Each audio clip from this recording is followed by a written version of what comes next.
I have merch. In case you weren't able to go to VidCon, we still have some of these shirts left while supplies last. It's a really simple design, but it means a lot to me because this was the first time I was a featured creator, so it's kind of a celebration shirt. We also have these really cute plushies, again while supplies last, because once they're gone, they are gone forever. So if you'd like to support me directly, check out my merch using the link in the description below.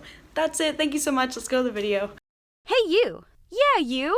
Do you like cuddly soft things with knives for feet? Are you looking for a roommate who does not pay rent, but will puke on your carpet at 2 in the morning? Do you want the experience of owning one of those Sour Patch Kid gummies from the commercials where they cut your hair in your sleep and then cry when you find out? Then boy do I have the pet for you! A cat! In all seriousness, I do prefer cats over dogs, and you might be asking, but why though? Because of Luigi! That's why. And by Luigi, I don't mean the little green man with the mustache. I mean the little cat man with little tail plans and a mustache. My cat, my son, Luigi. After my first year in college, I told my parents I wanted a cat of my own. I had grown up with a cat named Cheeto all my life, but now that I was in college, I didn't have any little friends to come home to, besides the ants in my disgusting apartment. So my parents said, alright, you can get a cat, but we can't help you pay for it. So I stole one. Just kidding, I adopted. Fast forward to when I moved into my first apartment, and the hunt was on. I started at my local pet mart, and submitted an application for a super cute Siamese kitten. I wanted a Siamese, by the way, because they're usually talkative, just like my cat Cheeto. It makes me feel like they're a real part of the family, with thoughts and feelings worth sharing, and honestly, they ought to be paying rent if they have so many opinions about the way I choose to live my life. But after I submitted my application, something happened and the rescue group became oddly suspicious of me.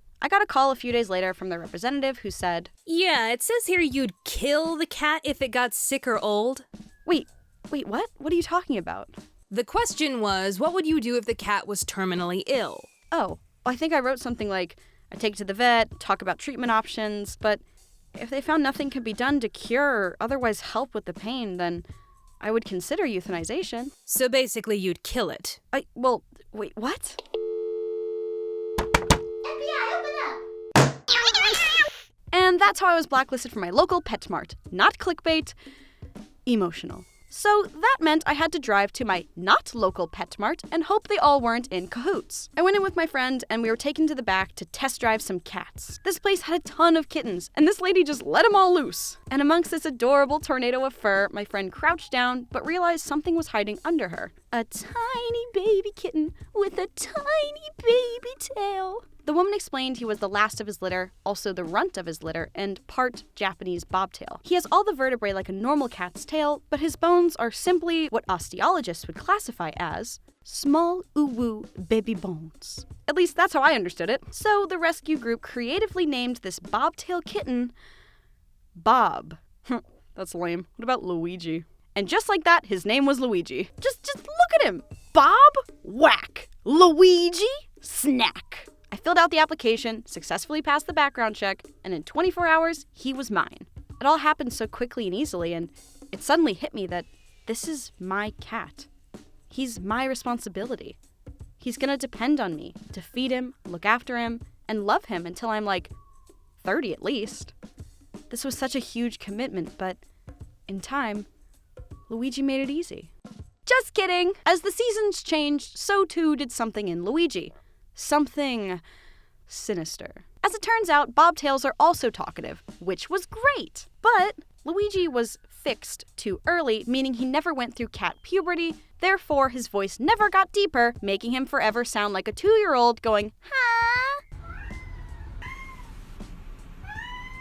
You just want love.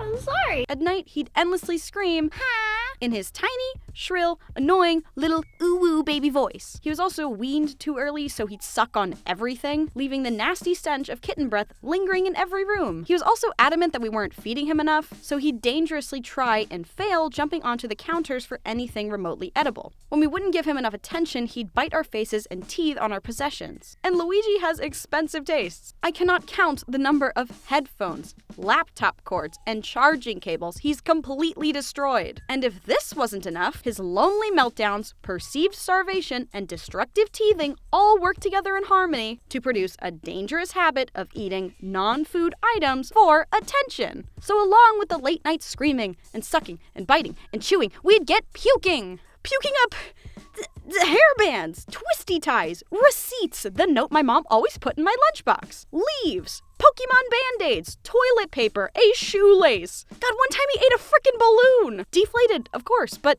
still, he ate a balloon on Free Balloon Day. Now, when you adopt an animal, especially a young animal, you must keep in mind that a new environment can be very stressful, and their personality and behavior is going to be all over the place. And I knew and understood this quite well. So for that reason, I wrote a huge email to the rescue group saying how much of a noisy, rambunctious, lonely, literal trash-eating hassle Luigi has proven himself to be, and that I will be returning him so he may find a better fit owner as soon as possible.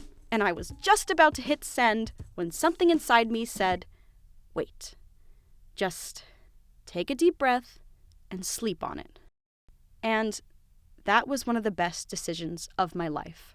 I took some time to actually get to know him, get to know his personality. I now understand he's a really curious cat, and he's also very smart. I just had to give him the chance. In retrospect, I think it was just Terrible 2's Cat Edition, and he's doing great now. I've done more positive reinforcement training to teach him how to do high fives without claws, and he gives me a hug and a kiss to show affection. I still have not found that balloon he ate, but I took him to the vet, they did x-rays, and he is fine. I don't know where the balloon went, but it's not inside of him anymore. That's a 1 from me. Anyways, thank you for watching my videos. Don't let your cats eat garbage, and as always, stay safe.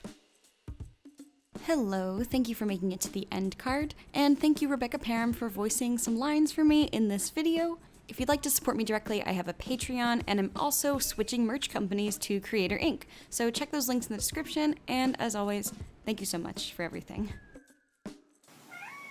I need to pee, Luigi. I need to pee. You need to respect that.